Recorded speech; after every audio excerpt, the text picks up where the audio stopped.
ஓம் சாந்தி 7-10-2023 சாக்கார முரளி.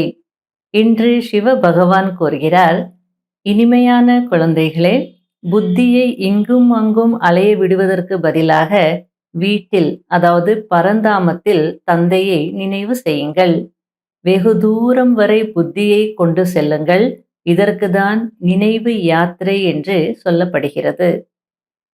கேள்வி: எந்த குழந்தைகள் உண்மையான உள்ளத்துடன் தந்தையை நினைவு செய்கிறார்களோ அவர்களின் அடையாளம் என்னவாக இருக்கும்?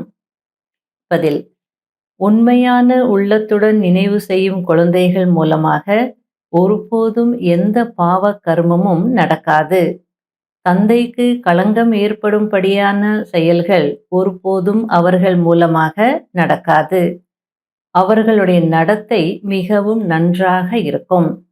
2வது பாயிண்ட், அவர்கள் உணவு உண்ணும் போதும் நினைவில் இருப்பார்கள். தூக்கம் கூட உரிய நேரத்தில் இயல்பாகவே கலைந்துவிடும். அவர்கள் மிகவும் சகிப்புத்தன்மை உடையவர்களாகவும் மிகவும் இனிமையானவர்களாகவும் இருப்பார்கள். தந்தையிடம் எந்த ஒரு விஷயத்தையும் மறைக்க மாட்டார்கள். முரளியின் பாடல்: நம்முடைய தீர்த்த யாத்திரை தனிப்பட்டது. ஓம் சாந்தி.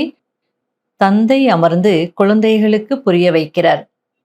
சிலர் நிராகார தந்தை என்று நினைக்கிறார்கள், சிலர் சாகார தந்தை என்று நினைக்கிறார்கள், சிலர் தாய் தந்தை என்று நினைக்கிறார்கள். இந்த தாய் தந்தை புரிய வைக்கிறார்கள் என்றாலும் தாய் தனி மற்றும் தந்தை தனி என்று ஆகிவிடுகிறது. நிராகாரமானவர் புரிய வைத்தார் என்றால் நிராகாரமானவர் தனி, சாக்காரமானவர் தனி என்றாகிவிடுகிறது. ஆனால் இதை புரிய வைப்பவர் தந்தை ஆவார். உலகாய தீர்த்த யாத்திரை, மேலும் ஆன்மீக தீர்த்த யாத்திரை இருக்கிறது என்பதையும் குழந்தைகளாகிய நீங்கள்தான் அறிந்திருக்கிறீர்கள். அதாவது மனிதர்களுக்கு சரீரத்தின் மூலமாக செய்யக்கூடிய அந்த தீர்த்த யாத்திரை பற்றி தான் தெரியும். மனதினால் செய்யக்கூடிய இந்த ஆன்மீக யாத்திரை பற்றி தெரியாது. அந்த உலகாய தீர்த்த யாத்திரை அரைக்கல்பத்தினுடையது. பல பிறவிகளாக அவை நடந்து வந்திருக்கிறது என்று சொன்னால் ஆரம்பத்திலிருந்து அவை நடந்து வந்திருக்கிறது, அனாதியாகும் என்று நினைத்து கொள்வார்கள். அப்படி ஒன்றும் இல்லை. எனவே அரைக்கல்பமாக என்று சொல்லப்படுகிறது. இப்பொழுது தந்தை வந்து இந்த தீர்த்த யாத்திரைகளின் ரகசியத்தை புரிய வைத்திருக்கிறார். மன்மனாபவ என்றால் ஆன்மீக தீர்த்த யாத்திரை ஆகும். அவசியம் ஆத்மாக்களுக்கு தான் புரிய வைக்கிறார். மேலும் புரிய வைப்பவர் பரம்பிதா ஆவார். வேறு யாரும் புரிய வைக்க முடியாது. ஒவ்வொருவரும் அவரவர்களுடைய தர்மஸ்தாபகரின் தீர்த்த ஸ்தலங்களுக்கு செல்கிறார்கள். ஆனால் அவர்கள் யாருக்குமே சத்கதி அளிக்க முடியாது. அதாவது தர்மஸ்தாபகர்களுடைய அந்த தீர்த்த ஸ்தலங்களுக்கு யாத்திரை போறாங்க, ஆனால் அந்த தர்மஸ்தாபகர்கள் யாருக்குமே சத்கதி அளிக்க முடியாது அப்படின்னு சொல்றார். வருடா வருடம் அமர்நாத், பத்ரிநாத் பக்கம் யாத்திரைக்கு செல்ல கிளம்புகிறார்கள். பிறகு 4 தாமங்களுக்கு செல்கிறார்கள். வடநாட்டில் சார்தாம் யாத்ரா, அது ரொம்ப ஃபேமஸ். அது பண்ணிட்டா முக்தி கிடைச்சிடும் அப்படின்னு நம்புகிறாங்க. அதில் பத்ரிநாத், கேதார்நாத், கங்கோத்ரி, யமுனோத்ரி, இந்த 4 இடங்கள் இருக்கும். அந்த 4 இடங்களுக்கு போயிட்டு வருவாங்க. பத்ரிநாத் கிருஷ்ணர் கோவில், கேதார்நாத் சிவன் கோவில், கங்கோத்ரி கங்கை உற்பத்தி ஆகக்கூடிய இடம், யமுனோத்ரி யமுனை உற்பத்தி ஆகக்கூடிய இடம். இப்போது இந்த ஆன்மீக தீர்த்த யாத்திரையை பற்றி நீங்கள் மட்டும்தான் இருக்கிறீர்கள். யாத்திரை என்றால் வருவது போவது, அதுவோ இப்பொழுதுதான் நடக்கிறது. சத்தியுகத்தில் யாத்திரை இருக்காது. நீங்கள் சதா காலத்திற்காக சொர்க்க ஆசிரமத்தில் சென்று அமர்வீர்கள். சொர்க்க ஆசிரமம் என்று சத்தியுகத்திற்கு சொல்லப்படுகிறது. சத்கதி கொடுக்கும் வள்ளல் என்று ஒருவருடைய பெயர்தான் பிரசித்தமாக இருக்கிறது. அவரை சர்வ வியாபி என்று சொல்கிறார்கள். பிறகு குருவிடம் செல்வதற்கான அவசியம் என்ன இருக்கிறது? நானும் குரு நீயும் குரு, நானும் சிவன் நீயும் சிவன் என்கிறார்கள். இதனால் யாருடைய வயிறும் நிரம்புவதில்லை. மற்றபடி அவர்கள் தூய்மையாக இருக்கிறார்கள். எனவே அவர்களுக்கு மதிப்பு இருக்கிறது. ஆனால் சத்கதி அளிக்க முடியாது. உண்மையிலும் உண்மையான குரு என்று சொல்லப்படுபவர் ஒரே ஒருவர்தான். இங்கு உங்களுக்கு எந்த புத்தகத்தின் அவசியமும் இல்லை. உங்களுக்கு தந்தை என்ன கற்பிக்கிறாரோ அதை புரிந்து கொள்ள வேண்டும். தந்தையின் ஆஸ்தியின் மீது அனைத்து குழந்தைகளுக்கும் உரிமை இருக்கிறது. தந்தையினுடையவர் ஆகும்போது சொர்க்கத்தின் ஆஸ்தி அவசியம் கிடைக்கிறது. இது புதிய விஷயங்களான காரணத்தினால் மனிதர்கள் புரிந்து கொள்வதில்லை. சத்யுகத்தில் விகாரங்கள் இருப்பதில்லை என்று தந்தை புரிய வைக்கிறார். மாயையே இல்லை என்றால் விகாரங்கள் எங்கிருந்து வரும்? மாயையின் ராஜ்யம் துவாபர யுகத்தில் இருந்து ஆரம்பமாகிறது. இது ராவணனின் 5 சங்கிலிகள். அங்கு இது இருக்காது.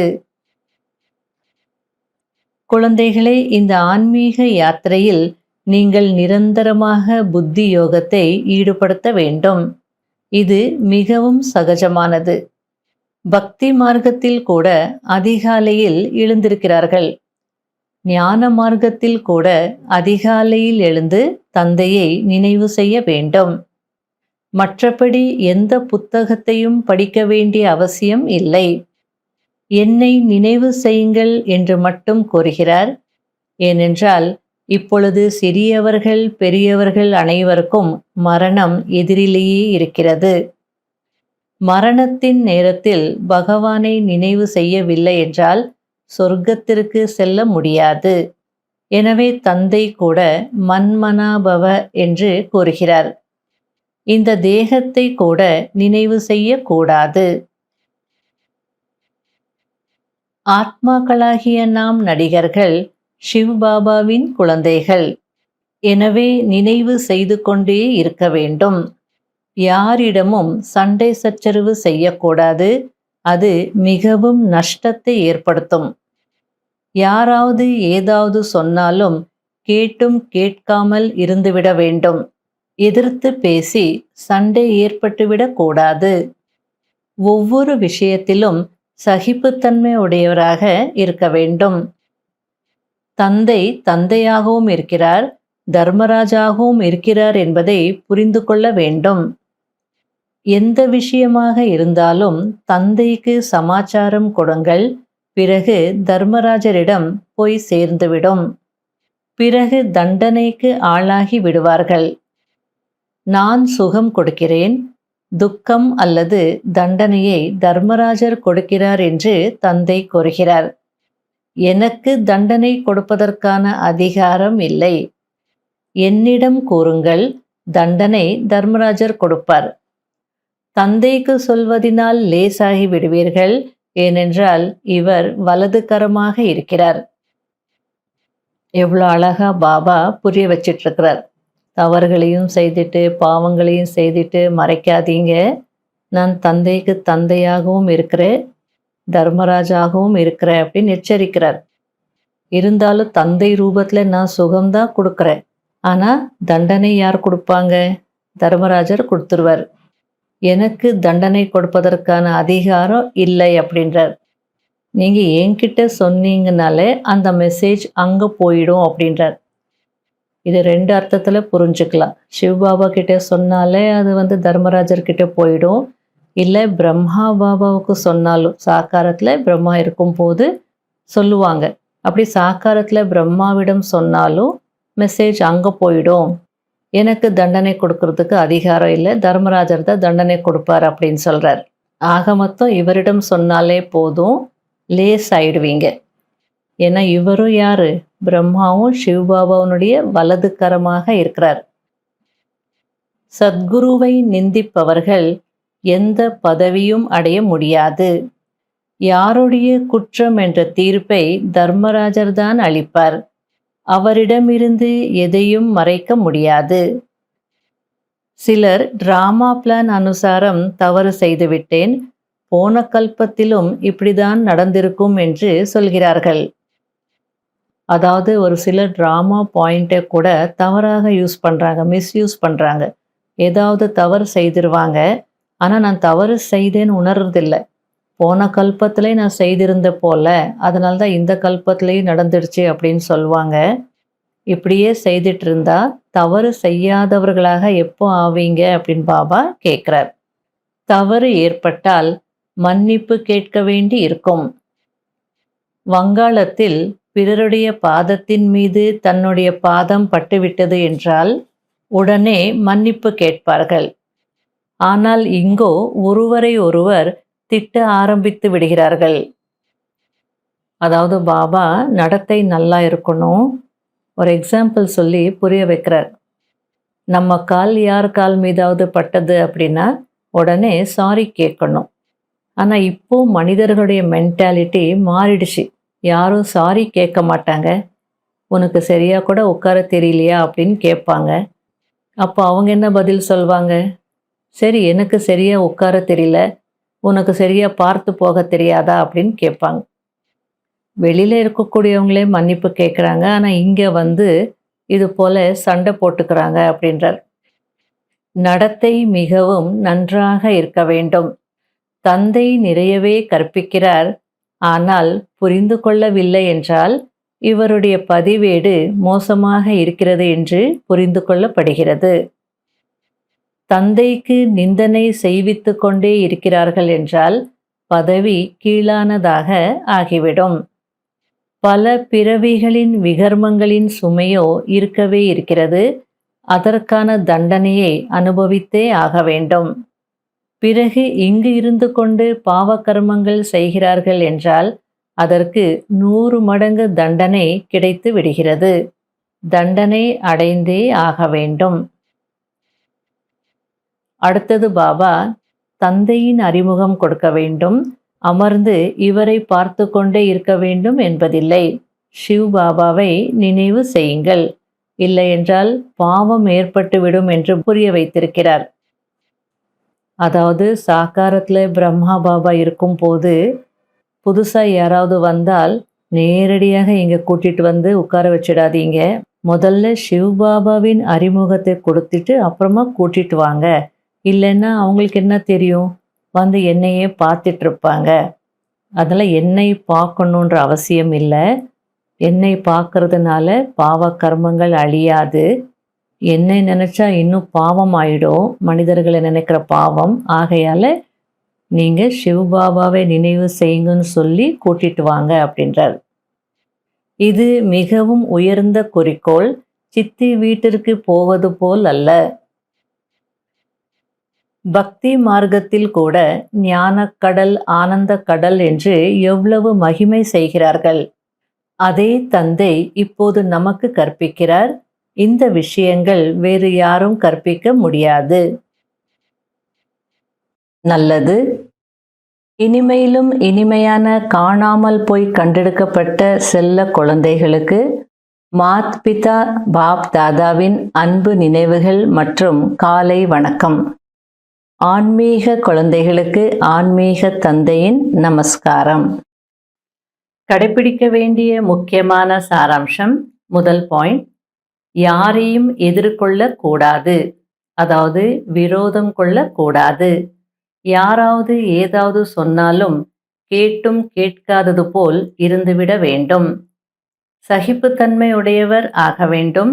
சத்குருவிற்கு நிந்தனை செய்விக்க கூடாது.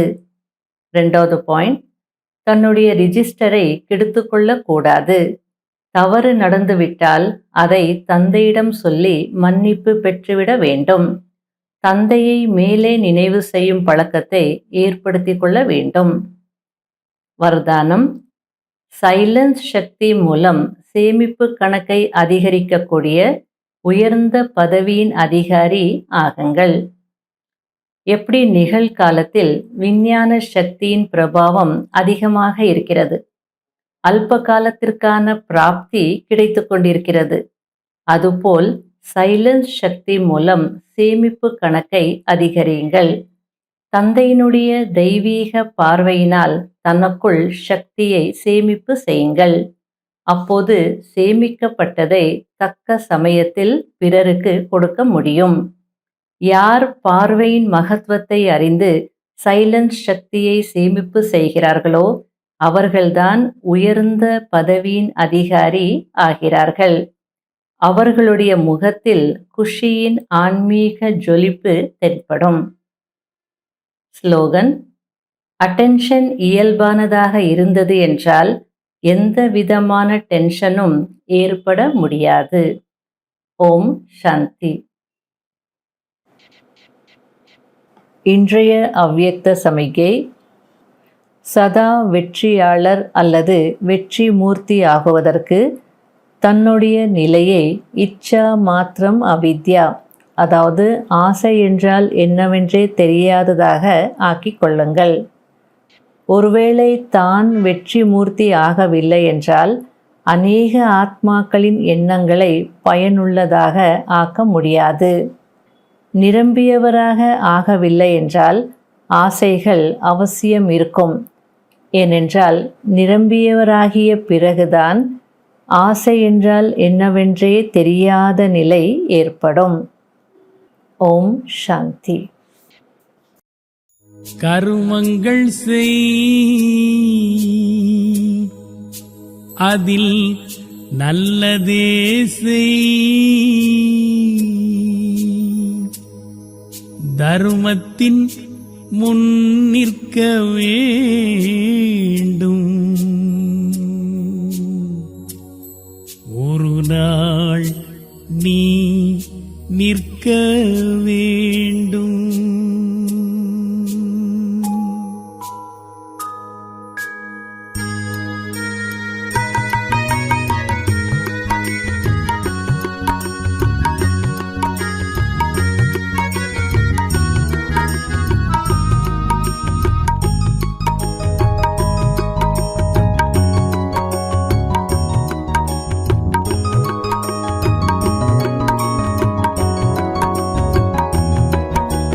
கருமங்கள் செய்வாய், நல்லதை செய்வாய், ஒரு நாள் பதில் சொல்ல வேண்டும்.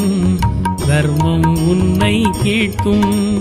தர்ம தேவனுக்கு முகத்தை காட்டி நீதான் பதில் சொல்ல வேண்டும்.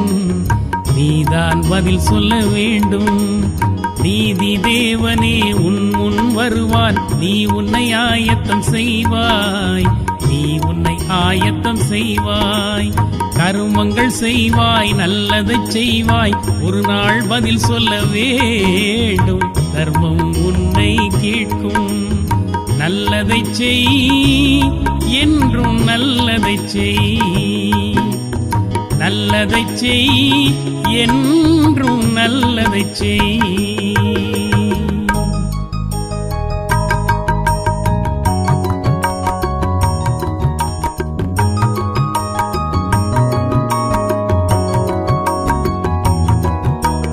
அடுத்தவரெல்லாம் நலமாய் வாழ அன்புடன் சிந்தனை செய்வாய்.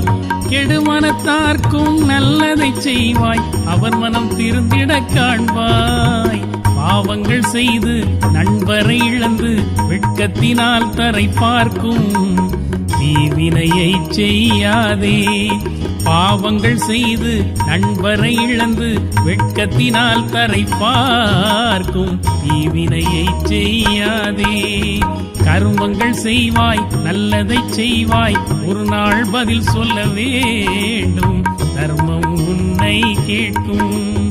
நல்லதை செய், என்றும் நல்லதை செய். நல்லதை செய், என்றும் நல்லதை செய்.